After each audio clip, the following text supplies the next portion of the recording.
Let's begin here, because many people confuse attention with destiny. A lingering glance feels like fate. A softened voice sounds like intimacy. Small gestures begin to carry the weight of meaning. Yet not every spark is a flame. Not every kindness is love. Many mistake these subtle signals for something whole, when in truth they may be fragments of another person's emptiness. A married man's desire is often wrapped not in passion, but in silence, absence, and unmet needs. And if you are the one who receives that energy, you may feel chosen, but also unsettled. Before I continue, let me know where you're listening from in the comments, and if reflections like this resonate, don't forget to like and subscribe. Now let us move deeper. Too often, people believe desire begins with conscious choice.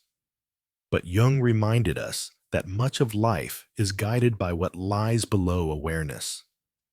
Until the unconscious is made conscious, he said it will direct your life and you will call it fate. When a married man suddenly seeks connection beyond his home, it may not be betrayal. In the loud sense, it may be loneliness that has never been spoken aloud. What once was fire at home has cooled into habit. Routine has worn away the spark. And so when he meets someone who listens, someone who offers a smile without judgment, a door quietly opens inside him. Not a door of love, but of projection. For in her, he begins to see the reflection of all that he feels missing. He does not see her as she truly is. He sees his shadow carried in her presence. This is where the tension lies, because the woman unaware begins to sense the change, the tone of his voice, the pause after a compliment, the message that arrives not for work, but for validation. Her intuition whispers that this attention is not random, and yet without clarity, she risks confusing projection for truth, hunger for love. Jung spoke often of the persona, the mask we wear to fit into life. In marriage, that mask may become fixed, silent, lifeless. So the shadow seeks expression elsewhere. The risk, however, is that the other person becomes an emotional refuge rather than a genuine partner. She becomes the mirror in which he sees what he has denied within himself. And here lies the beginning of the story we must tell. Not of scandal, not of accusation, but of awareness. To recognize the signs is not to judge, but to protect the soul. Because desire that grows in secrecy rarely leads to wholeness.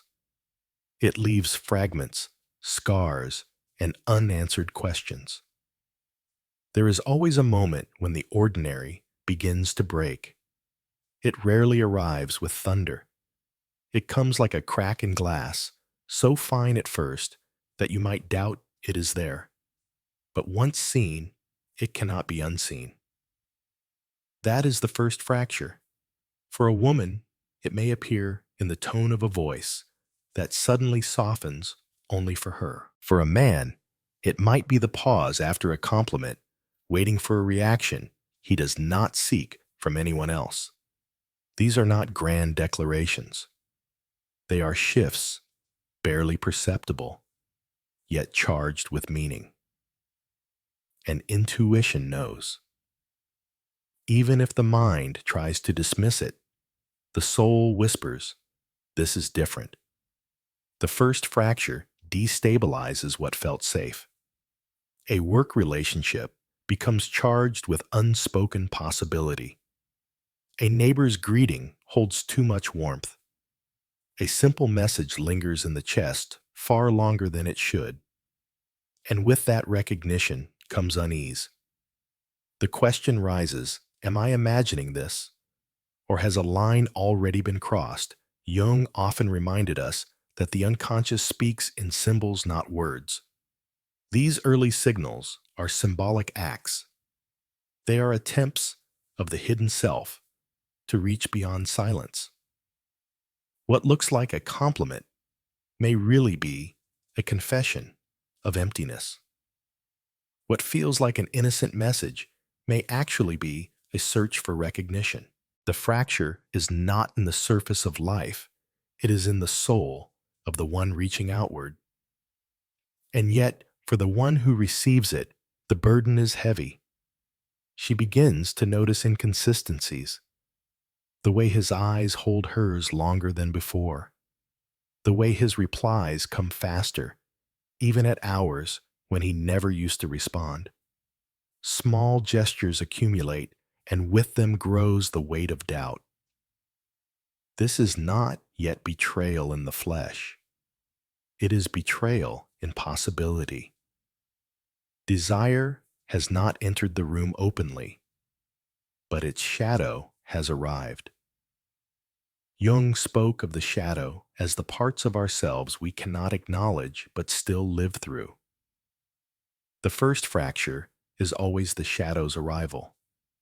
It shows itself in humor that now carries double meanings in shared secrets that are not truly innocent, in kindnesses that are charged with longing.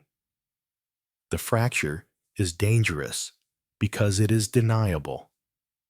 It lives in ambiguity. No one has spoken it aloud, and so it can be dismissed as imagination. Yet the body feels it, the heart feels it. Silence becomes heavy glances, too long conversations, too intimate, and the one who receives it begins to wrestle with herself. Am I overreacting? Or am I being drawn into someone else's unfinished story? This is where many lose clarity, because part of the psyche wants to believe it is specialness. Part of the psyche wants to believe the attention is love, but another part knows it is emptiness searching for a mirror. Here is the paradox. What feels flattering may also be the first step into an emotional prison. Because once the fracture is acknowledged, it changes the atmosphere. You cannot go back to innocence. Every interaction carries new weight.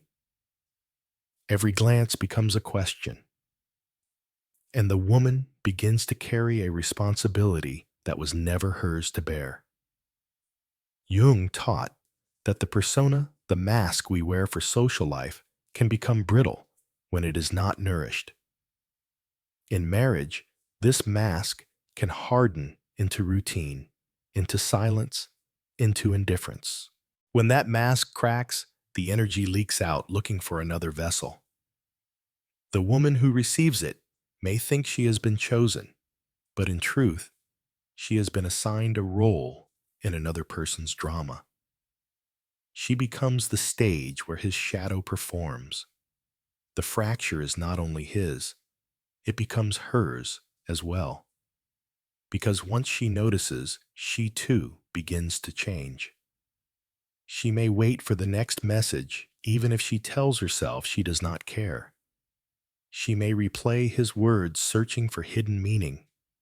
She may catch herself dressing differently, thinking of what he will notice. In this way, she too becomes entangled in the projection. The cost is subtle at first, a loss of ease, a quiet guilt, a sense of being caught in a story without choosing it. She tells herself, it is harmless. She tells herself nothing has happened, yet something has. Energy has shifted, and with it, innocence is gone. This is why Jung insisted that what is unconscious will direct our lives until we make it conscious. If the fracture is ignored, it widens. What begins as a compliment becomes a daily message. What begins as a smile becomes a search for emotional refuge. Without awareness, the woman becomes the keeper of another's loneliness. She holds what he cannot hold at home, And here lies the danger. The fracture creates a double life even without physical touch. He begins to live a parallel story in his mind. She begins to carry the weight of being seen as the solution to his emptiness. Neither has spoken it aloud, yet both are already bound. The first fracture destabilizes not only the relationship he carries at home, but also her sense of self. Because she must now ask, why am I receiving this energy? Am I flattered because I long to be desired? Am I listening because I care, or because I too hunger for recognition? The fracture reveals not only his shadow, but hers. This is the unsettling truth. Attraction, born from someone else's lack, will always mirror back our own. If she feels unseen, his longing makes her feel visible. If she feels undervalued, his compliments sound like healing. But these are not true gifts. They are projections.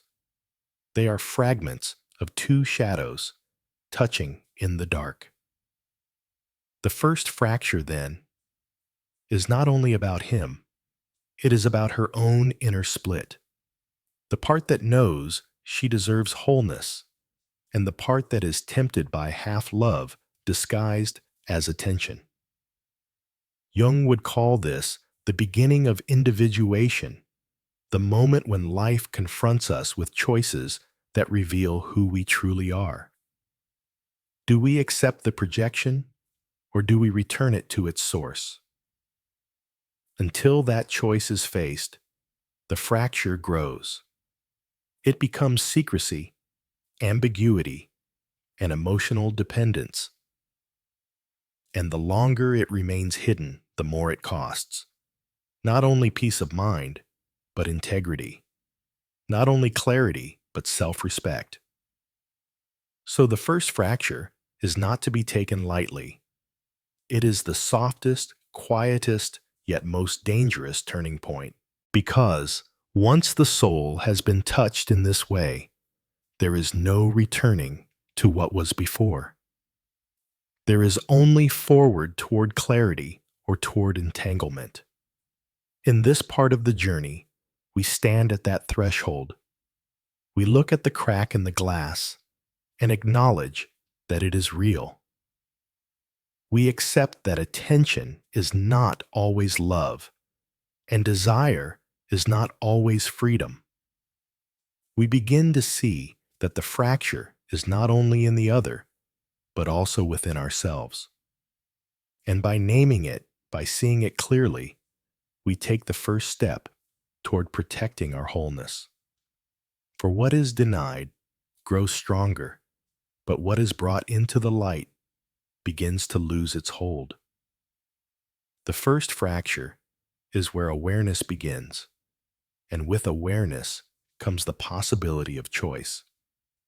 The fracture once opened rarely stays small. It deepens into tension, and with tension comes the struggle between the mask we show to the world and the hidden truth we carry inside. This is the battle of persona and shadow. The persona is necessary. It is the social mask, the role we wear to hold life together. A wife plays the role of partner and mother. A husband plays the role of provider or companion. These masks are not lies. They are structures, agreements, ways to move through the world with order. Yet when the mask hardens into habit, it begins to suffocate. The spark of authenticity fades off. The man who once laughed freely now only performs politeness. The woman who once felt seen now feels invisible. Beneath the mask, the shadow waits. The shadow is not evil in itself. It is the unspoken, the denied, the unlived. It carries both darkness and potential. When the persona is too rigid, the shadow presses harder, looking for release. And in that pressure, the fracture becomes a pathway. This is why sudden desire often appears not as choice, but as projection. A man who feels unseen at home unconsciously looks for a mirror elsewhere. He finds a woman who listens, and in her he sees not her true self, but the reflection of his missing life. He begins to speak differently, more tenderly, as though she is the vessel of his unlived feeling. And she, sensing this shift, becomes caught between flattery and unease. The shadow versus the persona is never an abstract theory. It shows itself in daily contradictions. One moment, his words are careful, professional, contained. The next moment, they are charged with warmth meant only for her. One day he keeps distance. The next he lingers in conversation, unable to step away.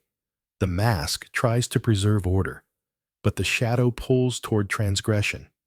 This back and forth is not stability. It is an inner conflict made visible. And the woman drawn into this dance feels her own persona crack. Outwardly, she continues with her life as usual. Inwardly, she begins to anticipate his attention. She does not name it as desire, yet she dresses with new awareness. She waits for the message she once ignored. She notices when he delays his reply. Her persona insists nothing has changed, but her shadow has already answered. The cost of this hidden exchange is profound. Energy once reserved for clarity now fuels ambiguity. The woman begins to question her own worth. Am I special because he notices me? Am I guilty because I allow it? Am I dishonest, even if nothing physical has happened? These questions echo because they touch the very root of integrity. Jung wrote that we do not become enlightened by imagining figures of light, but by making the darkness conscious. The persona longs to keep everything clean and controlled, but the shadow forces recognition. A compliment that lingers is not only his projection, it is also her confrontation. What part of her longs for this attention? What part of her finds comfort in the stolen glow of another's emptiness? The mask wants to maintain innocence. The shadow demands truth. And until she names the tension, she is trapped between them. This is the real danger. Not scandal, not exposure, but the quiet erosion of the self. Because when one begins to live in the space between persona and shadow, life feels fragmented. Days are lived outwardly in order, but inwardly in conflict. Notice how the patterns grow. The shadow thrives in secrecy, in ambiguity. The persona insists that nothing improper has happened, yet the reality is that both participants are already entangled in a parallel bond. They live two stories at once. On the surface, the mask of duty. Beneath it, the shadow of longing. The contradiction is unsustainable, and yet it stretches on. The stakes rise because of this double life. For the man, guilt begins to surface. He pulls closer one day, then withdraws the next, leaving the woman confused and unsteady. For the woman, the cost is different. She begins to lose her sense of direction. She wonders whether her intuition is betraying her or whether she is betraying herself by ignoring it. Her persona wants to smile and dismiss it. Her shadow feels the pull of being chosen, even if only in secret. The most painful truth is that the shadow does not stop with glances or words. It expands into time, into emotional intimacy, into unspoken dependence. The persona can deny many things, but it cannot deny presence. A man who rearranges his schedule to see her, a woman who waits for his messages. These are actions that speak louder than words. They reveal that the shadow has already slipped past the mask. Jung understood this dynamic well.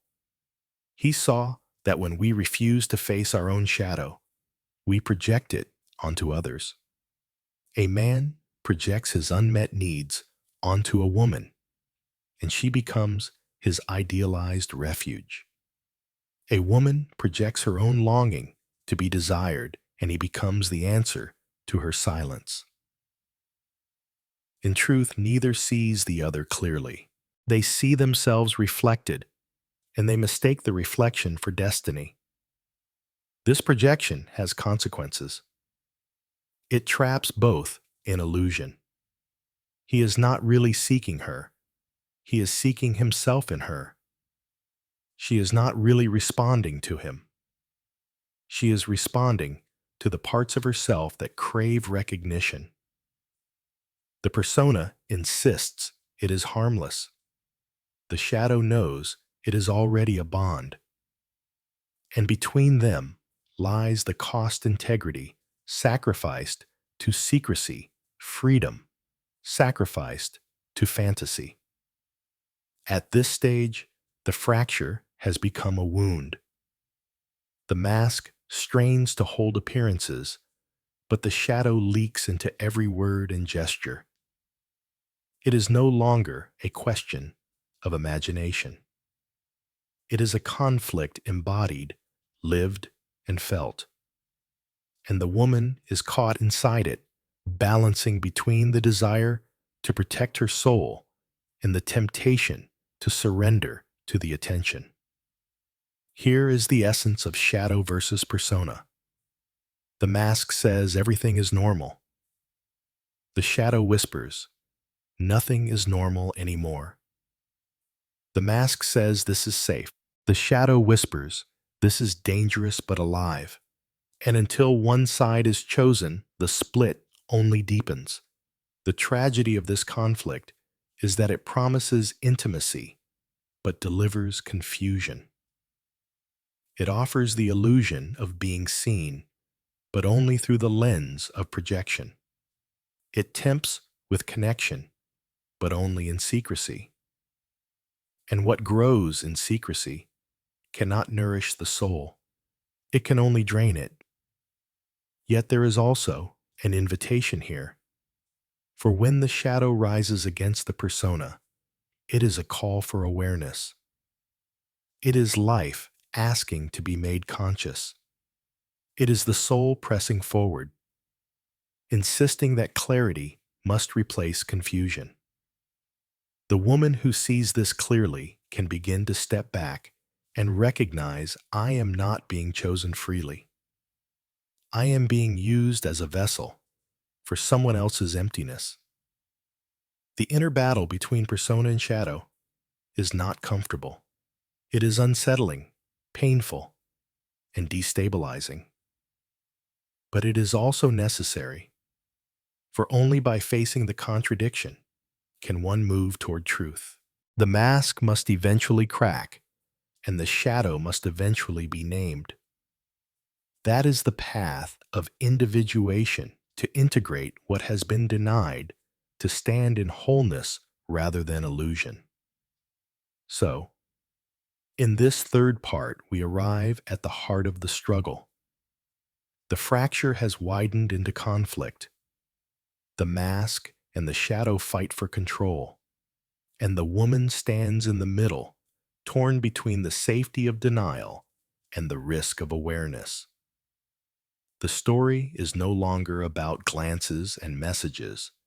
It is about the deeper truth of human desire, that what is not healed within will always seek expression without. The question that now arises is not whether this attention is flattering, but whether it is true.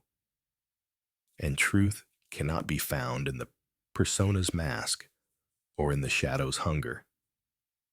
It can only be found by turning inward, by asking what role one wishes to play in one's own story. This is the turning point. Awareness is beginning, but choice has not yet been made. There comes a moment when the mask and the shadow can no longer live side by side.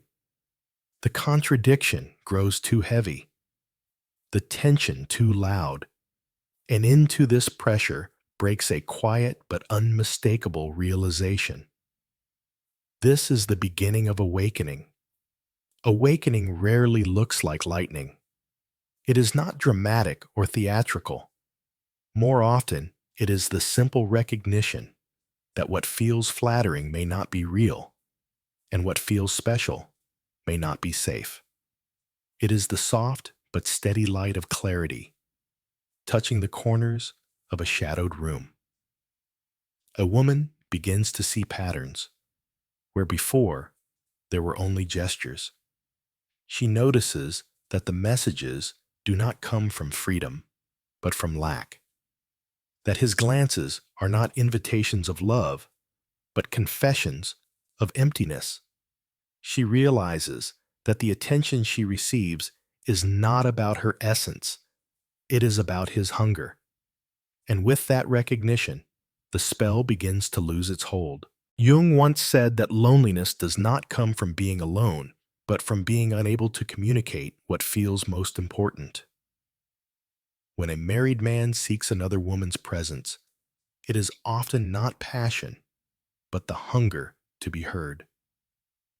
Awakening is the moment she understands this difference. She sees that she is not being chosen for who she is, but used as a vessel for what he cannot express elsewhere. The mind resists at first. The shadow whispers, "This means you are desirable, you are unique," but the deeper self speaks differently. This is not love. This is projection. To awaken is to hear that second voice, the quieter one, and to trust it. This shift often comes through contrast. The woman notices how he changes in her presence, but reverts in the presence of others.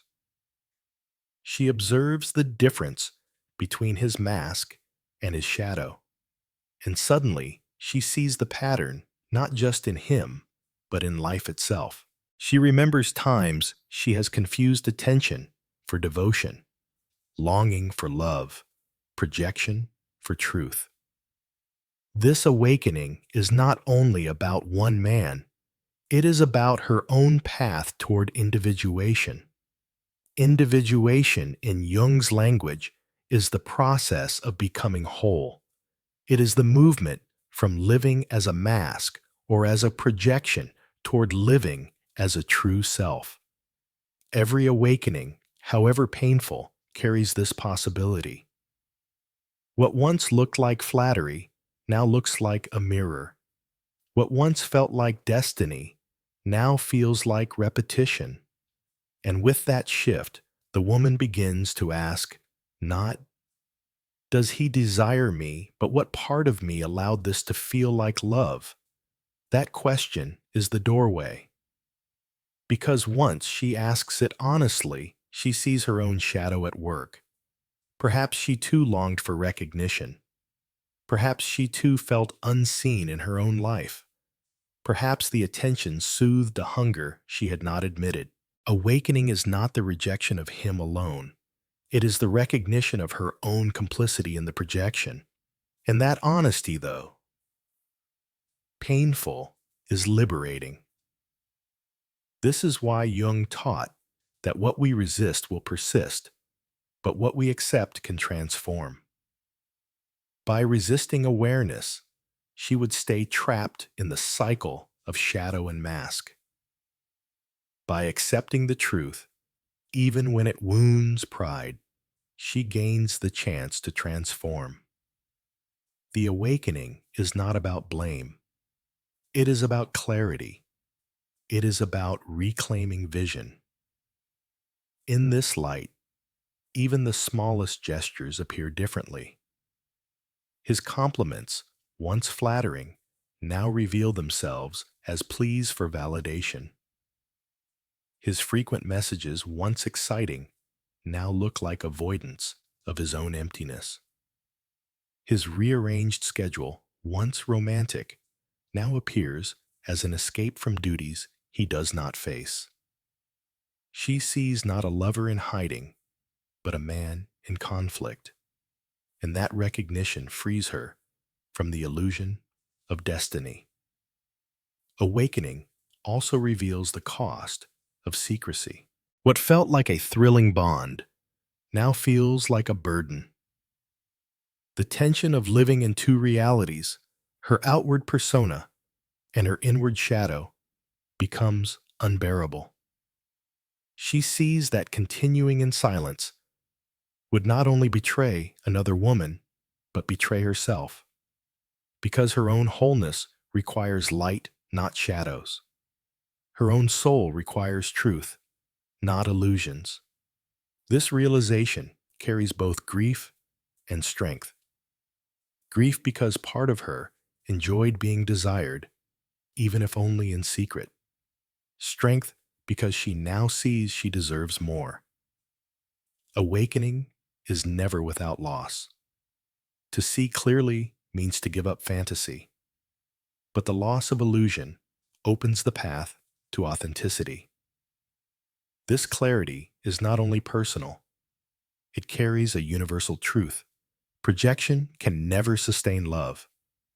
Desire that begins in secrecy cannot end in freedom. What is stolen cannot become whole, and what grows in shadow cannot nourish the soul. To awaken is to finally accept these truths, not as rules imposed from outside, but as wisdom discovered within. The awakening also transforms how she views herself.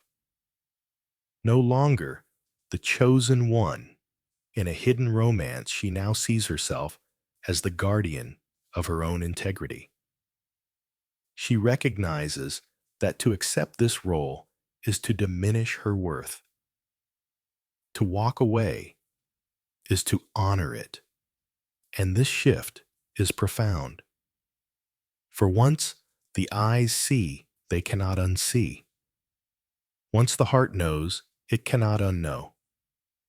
Jung often spoke of symbols that guide the soul. In this moment, many symbols appear. The mirror showing not love, but projection.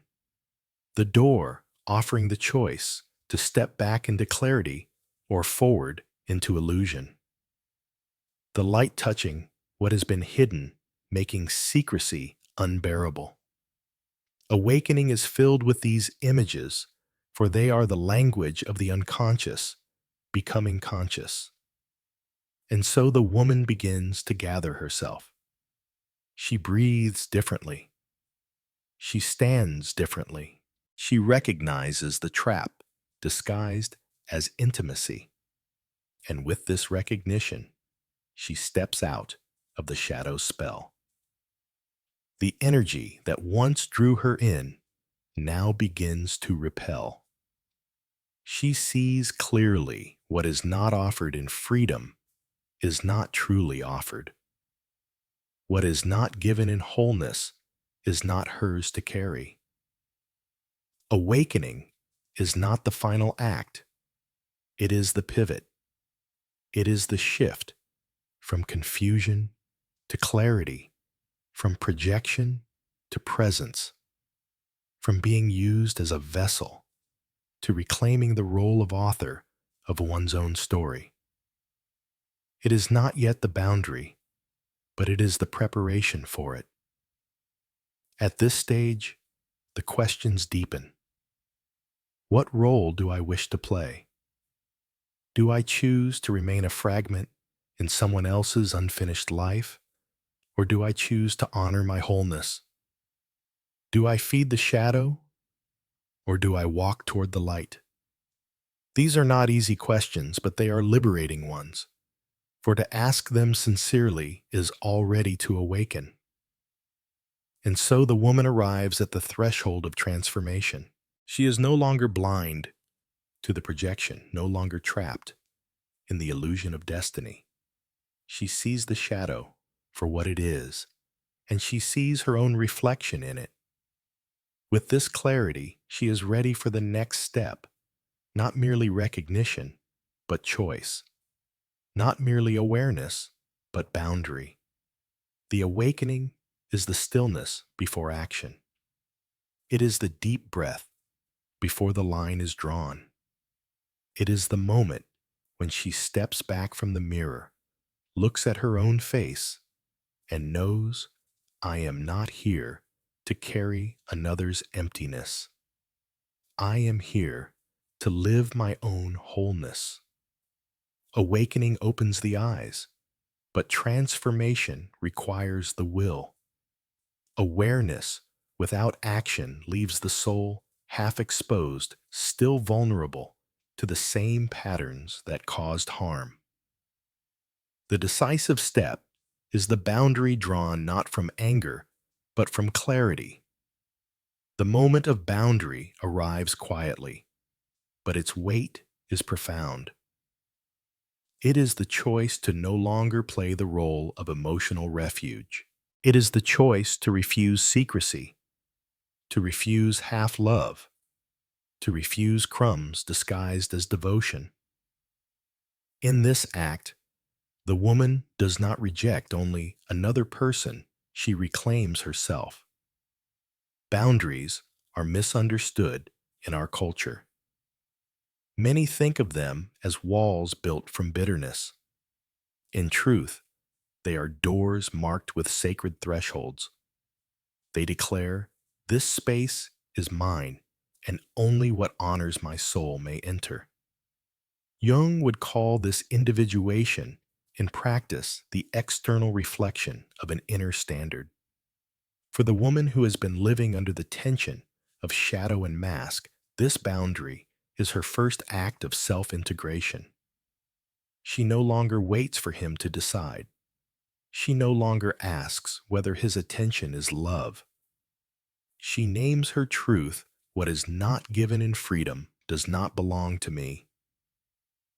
The act may be simple in form. She shortens the conversations. She declines the unnecessary messages. She keeps exchanges within the realm of what is proper. She may not even speak the word boundary, but her energy says it clearly. Where once her shadow was pulled by flattery, now her whole self radiates a quiet refusal. This refusal is not rejection in the ordinary sense.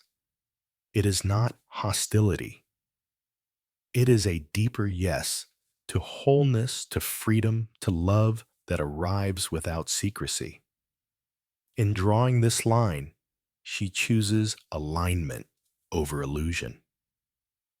The projection collapses when it finds no vessel to carry it further. The consequences are immediate.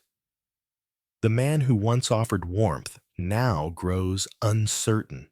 He feels the distance, and his messages shift, fewer, shorter, tinged with confusion.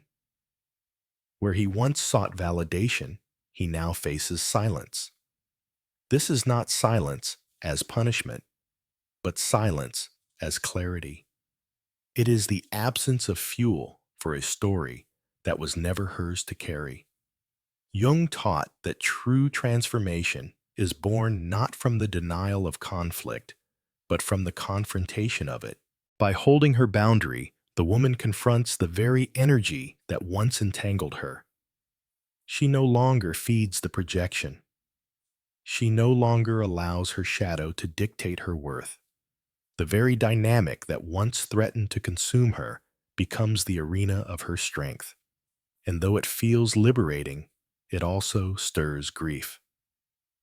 Every boundary carries loss, the loss of illusion, the loss of imagined closeness, the loss of being chosen, even if only in secrecy. She mourns what never truly existed, and in that mourning she grows. Transformation is never without pain. but it is the pain of birth, not the ache of decay. In this act of self-protection, she discovers something greater. She realizes that the true choice is not between this man and his absence. The true choice is between remaining a fragment or stepping into her own wholeness.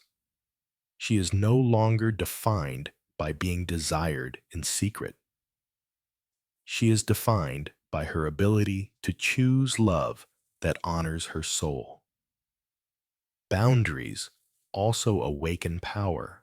For years, many women have been taught to accept, to endure, to remain silent for the sake of peace.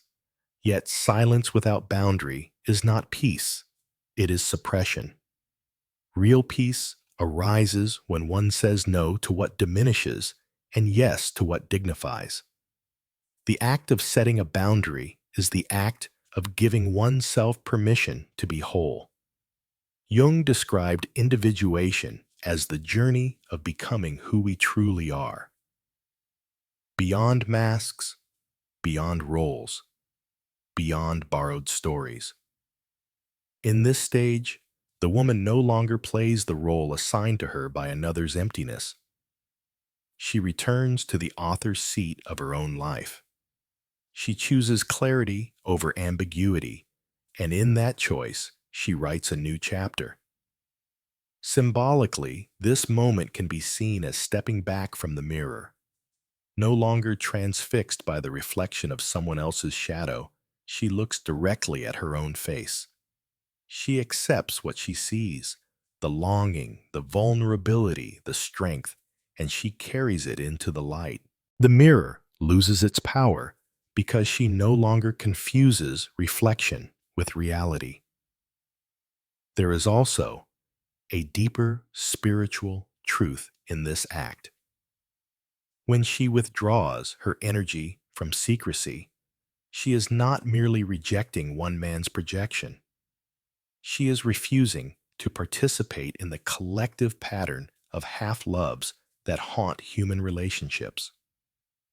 She is declaring that intimacy must be honest, or it is not intimacy at all. This is a service not only to herself, but to the larger field of human connection. Of course, not every boundary is met with respect. Some men respond with coldness, others with denial, still others with attempts to pull the woman back into ambiguity. But her task is not to manage his reaction. Her task is to remain aligned with her truth. Transformation is not about controlling others.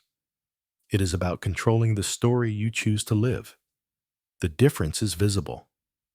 Before she was reactive, waiting for his messages, replaying his words, dressing for his gaze. Now she is proactive. She directs her attention back to her own life, her own wholeness, her own purpose. She feels the spaciousness return. The energy that once leaked into secrecy now fuels her own growth. Here we see the deeper archetype at play, the movement from victim to sovereign. At first, she was caught in a story not of her choosing. She was the vessel of someone else's projection, but through awakening and boundary, she transforms into the author, the one who chooses, the one who governs her own soul. Jung would call this the self-emerging, the archetype of wholeness, the center that integrates shadow and mask into truth. This transformation ripples outward. In her family, in her friendships, in her daily life, she carries herself differently. The same intuition that once whispered something is wrong now whispers, this is right. She speaks with more steadiness. She carries herself with more calm. She trusts her own perception, for she has walked through illusion and found clarity on the other side. Transformation is not about grand gestures. It is about consistency. Each time she declines secrecy, Each time she refuses flattery that carries hidden cost. Each time she honors her own boundary, she strengthens the new pattern. What once threatened to entrap her becomes the very soil where her integrity takes root. And here lies the paradox. The man may never fully understand why she pulled back. He may interpret it as coldness, as rejection, as mystery. But she knows the truth. The boundary was not about him. It was about her. It was about choosing light over shadow, wholeness over fragments, truth over projection. This is transformation, not merely the end of one dynamic, but the rebirth of the self. The woman who once stood at the edge of a fracture now stands on solid ground. The soul that once fed on secrecy now nourishes itself with clarity. And the life that once drifted toward illusion now flows toward authenticity. In this fifth part of the journey, we witness the turning point embodied. The choice is made. The boundary is drawn, and with it, a life of fragments gives way to the possibility of fullness. She has refused to be the mirror of another's emptiness. She has chosen instead to be the keeper of her own light. This choice is not the end, but the true beginning. For from here, she must carry the lesson into every relationship, every silence, every act of love. The transformation is not only in this one story, it is in her way of being in the world. And that is the power of boundary. It does not end a connection. It reshapes a life. Every journey of desire and awakening eventually returns to the same question. What does the soul truly need? Not fleeting attention, not hidden admiration, but a love that arrives whole, honest, and free. When the illusions fall away, we see that secrecy cannot nourish the heart, and projection cannot sustain intimacy. Only what is lived in the light can endure. The woman who chose clarity over flattery discovered this truth firsthand. By stepping back, by drawing her line, she refused to be a fragment in someone else's unfinished story. In that choice, she affirmed that her worth is not measured by borrowed affection. Her worth lives in her ability to honor her own boundaries, to claim her own wholeness, and to walk in alignment with her deeper self. This is not merely her lesson, it is ours. Every one of us faces moments when the shadow of another seeks refuge in us, when their emptiness asks to be filled at the cost of our peace. These moments are tests, and in them we learn whether we are living from our masks or from our truth. Jung wrote that only what is made conscious can be transformed. When we recognize projection for what it is, when we name secrecy as shadow, we reclaim our power. We no longer confuse desire with destiny or loneliness with love. We see clearly, and in that clarity, we step closer to individuation, the process of becoming whole of living, not as fragments, but as integrated selves. To live without boundaries is to live as a mirror, always reflecting someone else's needs. To live with boundaries is to live as a flame burning with your own light, attracting only what is able to stand in its warmth. The first way leaves us drained and divided. The second way leads us toward freedom, dignity, and the quiet peace of knowing we are no longer living borrowed stories. This does not mean the choice is without sorrow. There is grief in letting go of attention that once felt sweet. There is grief in closing the door on a bond that seemed magical even if it was never whole. But grief is part of transformation. It is the proof that we are alive that our souls refuse to settle for half-truths. Grief purifies, and through it, clarity emerges. The deeper lesson is this: do not mistake the shadow for the self. When another person pours their unmet needs into you, they are not choosing you in freedom. They are choosing you in desperation.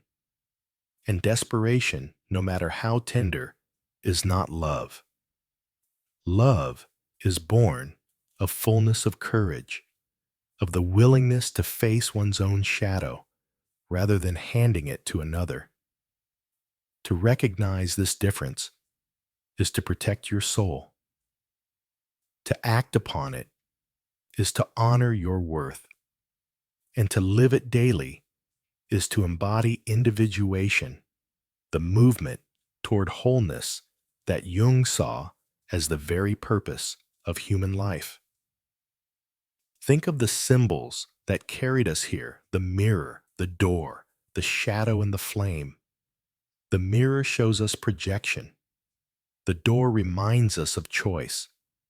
The shadow reveals what has been denied. And the flame symbolizes the self that burns with authentic light. Together, these images guide us, reminding us that every soul has the right to live in clarity, not confusion. The story closes not with scandal, but with peace. The woman's choice to step away is not rejection. It is redirection toward her own path, her own wholeness, her own truth. And that is the path available to each of us. To refuse secrecy is not to lose love, but to make space for love that is real. To draw boundaries is not to push people away, but to call forth those who can meet us with integrity. In this way, what seemed like the end is actually a beginning. It is the end of illusion, yes, but also the start of a life lived with deeper awareness. It is the end of flattery without truth, but the beginning of self-respect. It is the end of borrowed intimacy, but the beginning of authentic connection. So let us close with this reflection. The soul does not thrive on fragments. It thrives on wholeness. Love that is divided, hidden, or borrowed can never complete us. Only love that is chosen in freedom, spoken in truth, and lived in the light can bring peace. And in the end, the true task is not to be desired, but to be whole. Not to be someone's escape, but to be one's own center. Not to be the mirror of another's shadow, but the flame of one's own self. As Jung reminded us, your vision will become clear only when you look into your own heart. Who looks outside dreams, who looks inside awakens. The woman who chose clarity has awakened, and now so can we. Take a moment to reflect on this for yourself. Where in your life do you need to close the door on borrowed stories? Where can you draw the boundary that protects your peace? And how might your own light grow stronger when you no longer allow yourself to be used as a vessel for someone else's shadow? I would love to hear your thoughts. Share in the comments what part of this reflection spoke most deeply to you. And if these words resonated, consider joining again for future explorations of Jung's wisdom, where together we can continue the journey toward wholeness.